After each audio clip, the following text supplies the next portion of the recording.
Today we're going to talk about Educator's Handbook. Lordy. Okay, so you have to be invited to this. You can't just, go off and make your own account. Miss Goff actually has to invite you to use the system. So I already have it bookmarked, and it's incidents.educatorshandbook.com. So if you're going to add something, you literally hit this symbol, like, if you're going to compose a new email, and you have minor incidences and office referrals. So the difference between these two, Ms. Goff went over it, but the difference is minor incidences are things that you are dealing with and you are giving the consequences for. Please don't forget that flowchart she gave us. It was incredibly helpful, and it tells you exactly what you're expected to handle. Office referrals is what you need admin to handle. You need them to handle it. A full-on fist fight, that definitely goes to admin. So then what you're going to do is you're going to mark when it happened. Well, it happened today. It happened at 10 o'clock. Where was that? 10 o'clock, we're in my classroom because it's math class at that point, and it was seat work. Choose your offense. Now, remember, she gave us the flow chart to help us try to figure out what was what, like what counts as bullying and things like that. I'm going to say just a class disruption because this is for me. So it's minor incidences, it was class disruption. In here, you need to give a full detail of what occurred. Do not include other students' names.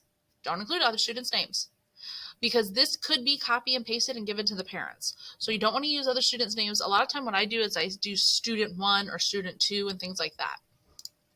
And then once you're done with that, I don't know if you noticed it said add up here, so you'll need to add it, but I'm not adding anything right now. And then you're going to actually pick the student, I'm trying to think of a student I can use. It's not a big deal. Chloe Clark. Sorry, Miss Clark. I'm using Chloe. So here's Chloe. She's first grade.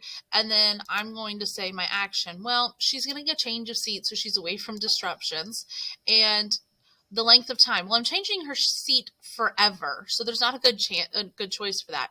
But I'm just going to say 5 minutes. You assign the time. Now, if it's a loss, if it's silent lunch, I categorize that as a loss of privilege.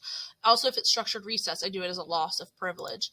And then the duration, lunch is going to be 30 minutes. Structured recess could be 5 minutes. And then I just put in my lunch times or my recess times.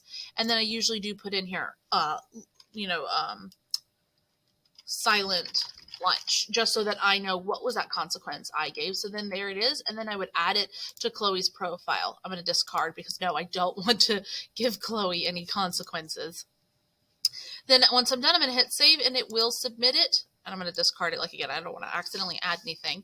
So that is actually how you use Educator's Handbook. Honestly, I feel it's pretty straightforward. And then in here, you can see any old yesterday. It's supposed to show you all your old oh, there they are. So then it'll show you your office referrals, which ones need to be dealt with, and your minor incidences. So